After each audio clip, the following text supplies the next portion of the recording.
Hi there, welcome to Boat 54. I am Hawa and this is Ordinary People Africa. Ordinary People is a series containing interviews of ordinary men and women of Africa beating the odds in and out of Africa. In this series, I will be collaborating with Dear Diaspora, hosted by Undu. Dear Diaspora is a podcast celebrating African diaspora as change makers, innovators, and entrepreneurs working together to make the world the best place to live in. I would recommend checking out more of their content on your website at www.theirdiasporashow.com, and do check out the description box below for more information. Before we get started, if this is your first time, thank you for joining us. Our passion here at Boa 54 is to promote a positive Africa, one video at a time. If this sounds like anything you would love to be a part of, go ahead and join the family of Boa by hitting that subscribe button and notification bell next to it so you can keep learning about Africa and you don't miss anything. Also, most importantly, share this video and channel with your family and friends to help us promote a positive Africa. Be sure to check out Boa 54 merch. Every purchase that you make helps us produce this videos that you guys so much love. So let's get into the interview. A little disclaimer though, this is an audio interview, so take a listen.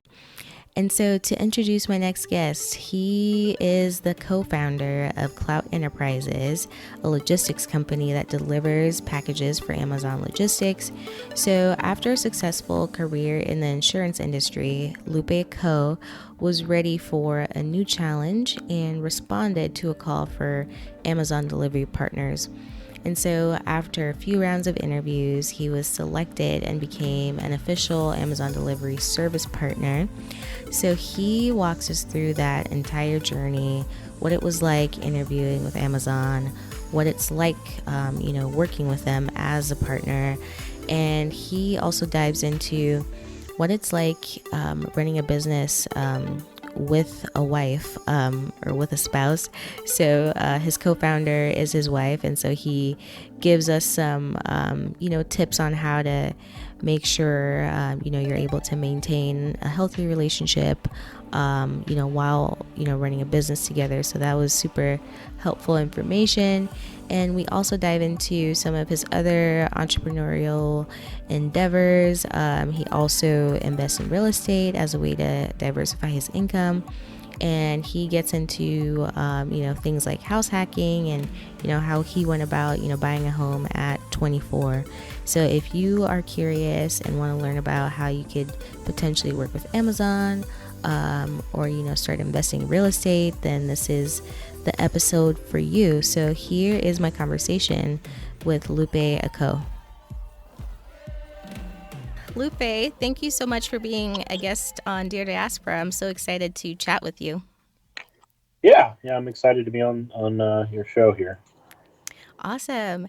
And so I always start by asking guests, what was growing up in the U.S. like for you? And, where are you, I guess, originally from, or what do you claim, I guess? Got it. That's a complicated question. So my father's from Nigeria. He came here when he was 23 on lottery, and my mother's from the south side of Chicago. So depending on the room, depends what I claim, but I'm a true African American, Nigerian American, I guess, is what I claim. Growing up in the U.S. Was interesting.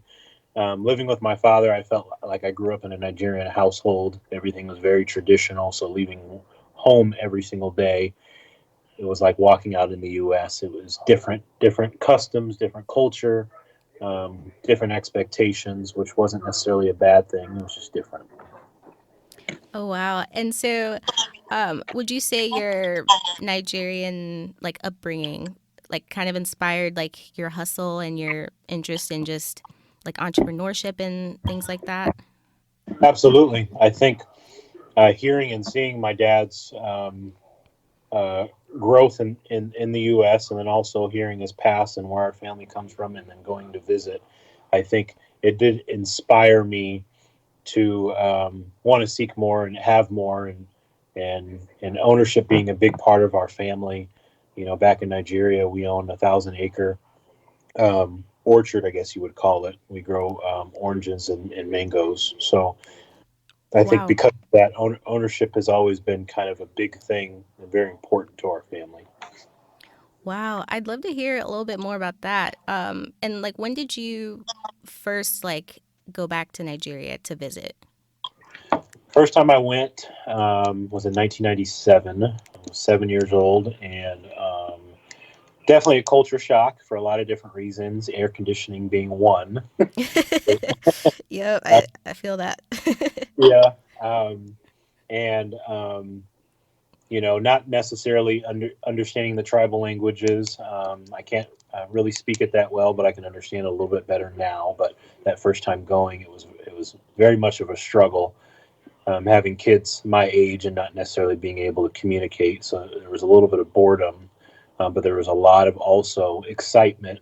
First time I ever rode a dirt bike was in Nigeria. Also, the first time I ever melted the skin off the side of my leg on that dirt bike Whew. because we was in Nigeria too, and of course my dad was freaking out just because he hadn't been back in a while, and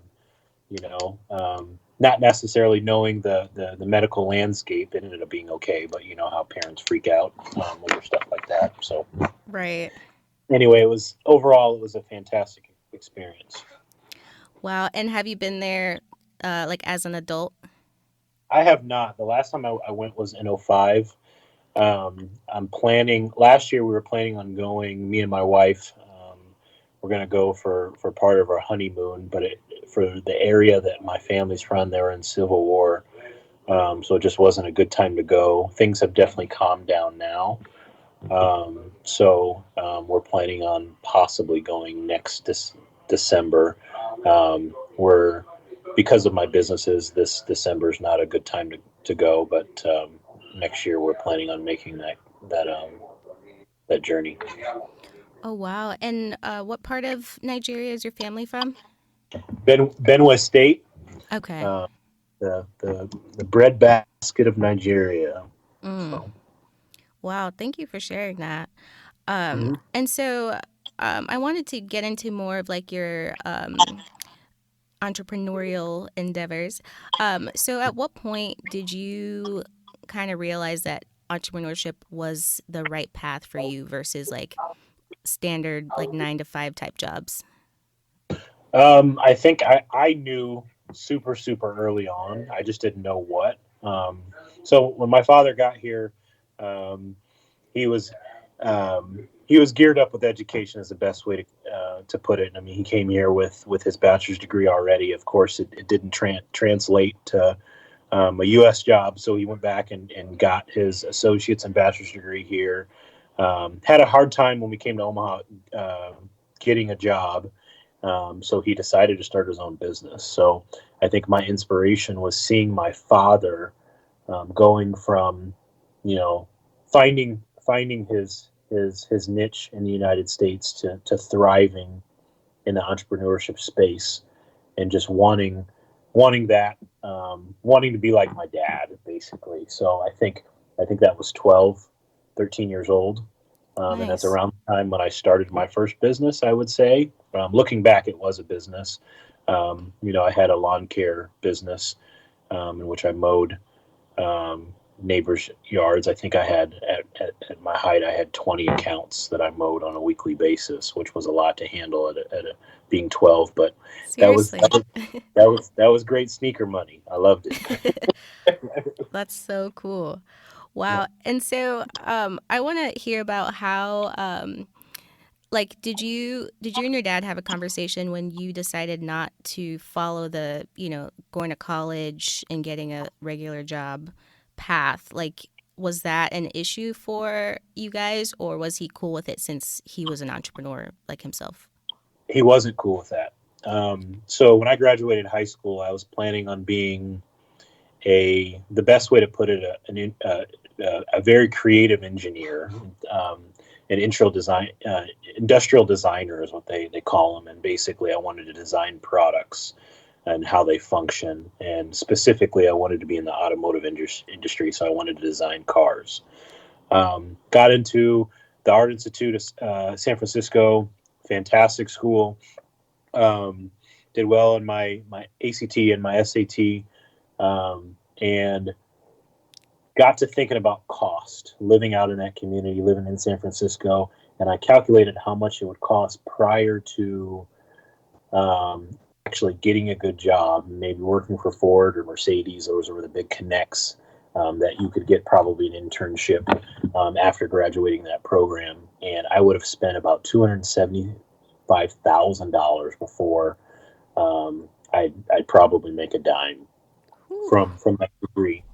And that was kind of shell shock for me. And being that the automotive industry is very, very competitive, it was kind of scary. And I knew that my ultimate goal is I wanted to own something. So if I was going to go down this road, I would use my engineering background to own some type of company, maybe an engineering firm, et cetera, maybe an automotive company. Who knows? So at that point, I decided to step back because I didn't really have I didn't want to take out that much debt. I was a smart kid, but I don't think I was smart enough to get enough scholarships where I could justify it. So I decided to go to Metro. Dad wasn't really happy about that at that time, but he was okay with the fact that I was going to school.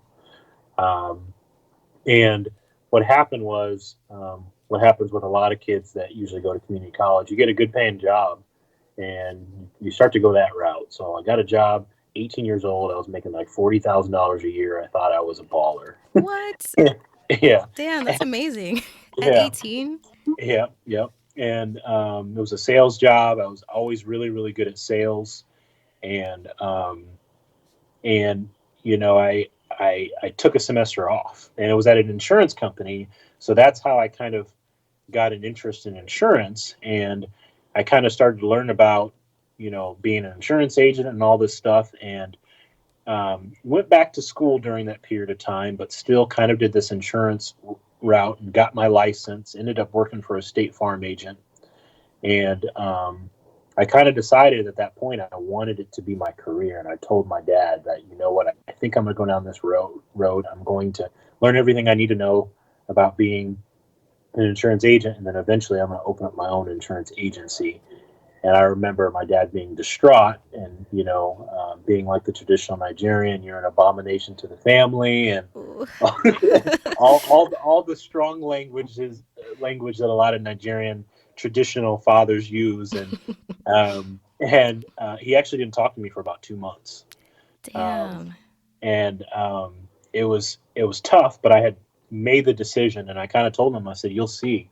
And the thing about this timing specifically is this was before there was a whole lot of conversation about, college being too expensive and that there needs to be another route, where now I think that's more of a common conversation. So if somebody today says, hey, I think I'm going to do another route, I don't think I'm going to go the college route, I think most people would probably have a level of understanding, and say, okay, I can see where you're coming from. But at that point, this was 2009 and 2010. It just wasn't. It was kind of a taboo conversation still. So I think it was really hard. But I can tell you about it 2 years ago. So my dad actually moved back to Nigeria about 7 years ago. But he came back for my wedding, and that was the first time he ever said that since I made this decision, that he was proud of me and that I was right. Aww. That was the best part, was when he said I was right and that I had made the right decision. But then also he then turned around and, being the traditional Nigerian, he says, well, I know eventually you'll go back and get your PhD. What? Oh my gosh. And I laughed and I said, no, it's probably not going to happen. But, it was nice to hear that. So. Totally. And so what would you say working in insurance taught you? What was one of the biggest lessons that you learned? The biggest lesson, I would say, organization. I think I've always been somewhat of an organized person, but I think that increased a notch when you have 500, 600 clients that you have to make sure that get what they need. And then also execution, I would say, from a sales perspective, because I started my insurance agency from scratch. I had no client base. So I had to learn how to put together a plan where where you have all these activities that you have to do to eventually generate income for yourself. So you had to basically work backwards, so to speak, to get to the dollar. This is how much I want to make on a monthly basis. If I want to make this amount of money, I need this amount of new clients on a monthly basis. If I want this amount of new monthly on this amount of money or new clients on a monthly basis, I need to speak to this amount of people or ask for this amount of times to get this many yeses. If I want these opportunities to even ask, I need to talk to this many people. If I want to talk to this many people, I need to go to this amount of networking events so that I can meet those people to even get the opportunity to ask. And that process didn't happen overnight, but then you start to figure out that funnel of how to generate sales. And now it's second nature. I forget sometimes. I've been doing this for 9 years. Wow. Sales and insurance sales specifically. Wow. And so do you still do it, or you just completely left like insurance? So I still do it. I still have my own insurance agency with Farm Bureau Financial Services. I do have 2 staff. I have an assistant that helps me out, and I have a sales associate that generates some business as well. And I'm more part-time. My logistics business now takes a lot of my time, especially in the next 2 months, quite a bit of my time. But I still love servicing my clients and getting new ones as well. That's fun. That's so cool. And so could you share a bit more about your logistics company and just how, like, is it something that you'd been thinking about for a while, or like just walk us through like that journey. Yeah.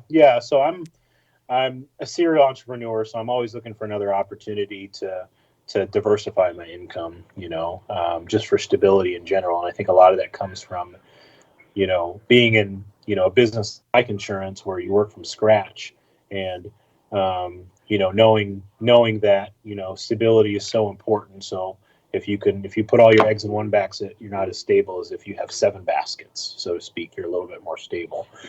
So I think that in the back of my mind, I'm always looking for another opportunity to make money as long as I had the time to do it. I wanted it to be somewhat passive. When I'm trying to think, probably in 2017, I got to a point where I had an assistant. My assistant was doing a lot of my service.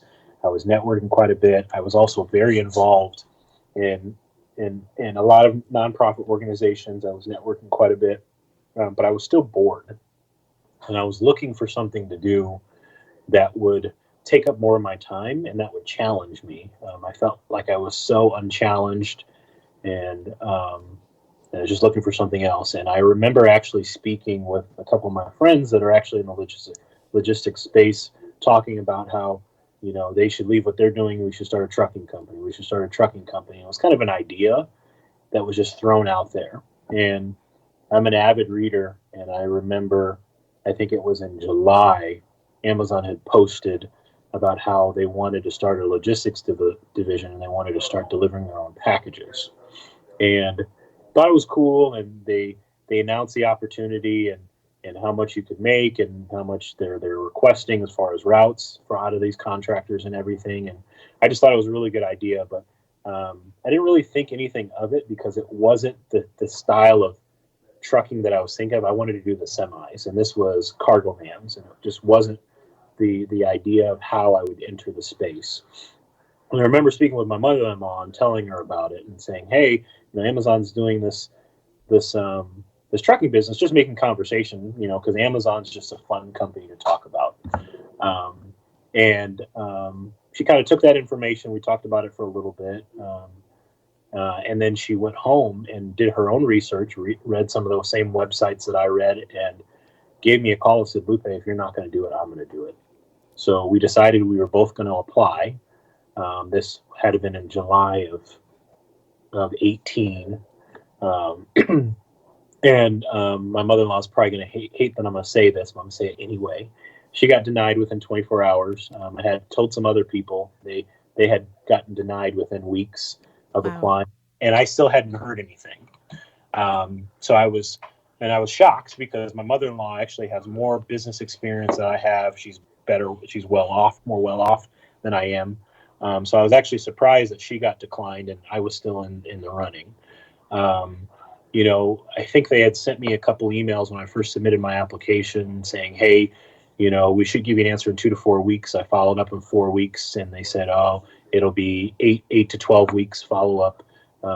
We'll follow up later. And I just kept following up. And eventually I received a call from somebody from Amazon. And I remember thinking, oh, this is BS. So I got that call and I did the interview. Right after the interview, I got another call to do another interview from somebody else later on that day. So I did 2 interviews in one day. And then at the end of that interview, they basically say, we'd like to incline you to move forward as a DSP with Amazon. And kind of the rest was history. Everything went really, really quick, within 30 days of starting my business. I had 35 employees and I was running about 15 to 20 rounds a day. So it was very, very quick growth. Seriously. So a couple questions. What kind of questions did they ask you during the interview? Like, were they trying to see what sort of like business experience you've had, or if you've had prior like logistics experience? It was more based on team building. A lot of the questions were geared to, how do you deal with difficult, cultures? How do you change culture? How do you develop culture? How do you redirect employees that are not necessarily doing what they need to do? How are you overcoming objections? How do you deal with tough situations? Because in this business you're going to have to fire somebody. Are you willing to do that? How would you do that? So I think they were looking at processes, and they're also seeing that I'm somewhat corporate and fair about my processes, and not necessarily having knee-jerk reactions to certain things, but making sure that I'm providing documentation, but then also following through with my actions, but then also providing opportunity for my future employees to redirect themselves and become better employees. Wow. Oh my gosh. And so how did you go about like recruiting such a large amount of people? And how does does Amazon provide the vans, or did you have to like contribute to that in any sort of way? Like, how does this all work? Well, as far as hiring is concerned, Indeed is how I hired majority, not to mention referrals from social media and then also friends and family that wanted to help out. And then to answer your question about the vans are leased to me.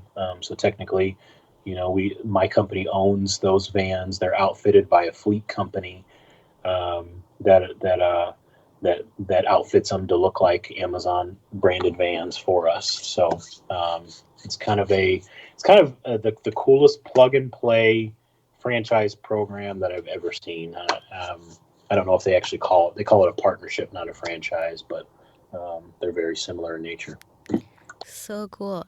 And so like with the name, is it technically Clout Logistics or Clout Enterprises? It's Clout Enterprises, and it was Clout Logistics to start. But to be completely honest, I wanted to buy the URL, and cloutlogistics.com was taken. Dang. So Clout Enterprises was better and actually sounds bigger. Totally. So I was able to buy cloutenterprises.com and then change my DBA. So I changed that probably 6 months in, where now it's actually Clout Enterprises, and I'm still in the process of changing everything over. Every month I seem to find something else that still says Clout Logistics on it, and I change it. So, Go ahead. Oh yeah. And so when you were being like interviewed and being asked all those questions about like team building and stuff, did you have like did Clout Enterprises exist at that point, or were you still waiting to like get the official like approval and then you like started to make moves towards like actually saying like, okay, this is a thing? So Clout Enterprises was not a thing at that point. We didn't have a name. We didn't really have a business. We literally started Clout Enterprises because of the contract that we were able to get with Amazon. Okay. And selfish plug, we are looking for other contracts. So if you're listening and need some last mile movement, I would love the opportunity. So cool. Wow. And so what is it like partnering with Amazon? Like is it a pretty smooth like process? Are they easy to work with, or what's it like? You know what I'd say the biggest thing that I tell people is this is a new program for everybody involved. I think Amazon's been in the logistics space for 5 years, and in Omaha they're less than a year old. So they have their share of challenges, but I think overall the program is growing at a rapid pace. We're making a lot of changes, and things are improving a great deal, and I love it. I wouldn't change it for the world. Very, very cool. And so what's like the long-term plan, or even just like where do you want Cloud Enterprises to be in like the next 2, 3 years? I would love to have 3 to 4 other contracts. And I'd love it, love Clout to be, um, a regional force in its own right in the last mile space. And so what exactly do you mean by last mile space? Like getting the package to like the consumer? Is that what that means, or? Yep. Yeah. Last mile is basically just the last distance to the customer. Um, in the logistics space, middle mile is what a lot of people hear about, and that's basically the semi space. They usually call it middle mile, and that's from usually the warehouse to maybe a distributor. Like let's say that you go from the manufacturer to Walmart. That would be middle mile, and then if Walmart did their own delivery just to a consumer house, that would be to a consumer's house. That would be last mile. Very, very cool. Yep, Nice. And so you are technically the co-founder, right, of Clout Enterprises, correct. and is Brittany, your wife, the other co-founder? She is. She is. She is. She is the brains. I'm the executor. Nice. And so could you share a bit about what it's like to work with your wife, and for the like for people out there that might be like, let's say, nervous about it, like do you have some like tips for them?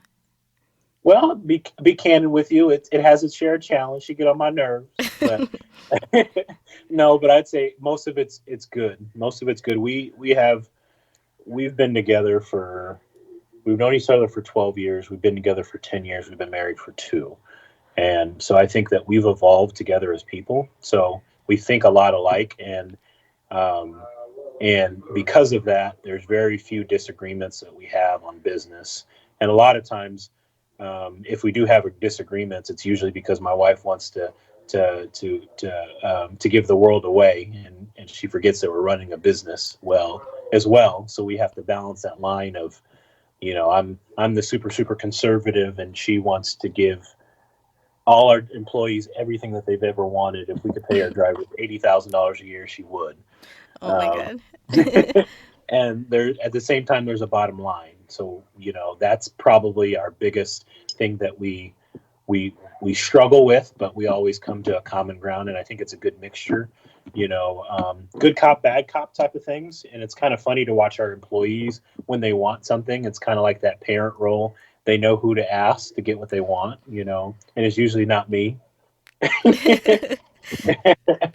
So, but I think I wouldn't have it any other way. I think the share of challenge that we have with it is turning it off.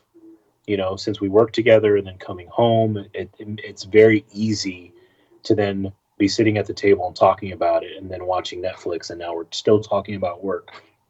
So we have a conscious effort at 9 p.m., no more work. We can't talk about it unless it's something immediate, but then as soon as that immediate is taken care of, we're no longer talking about it again until the next day. So we've established that, and it's definitely helped. And we plan, we also try to plan a quarterly a vacation where we then spend that time together, and then that week we do what we need to do in the morning with work, and then the evening with work, and then the rest of the day we spend time together enjoying each other, because you do have to have somewhat of that separation, especially if you're working with a partner, and then establish goals in the business. I think are super important, and making sure that they align.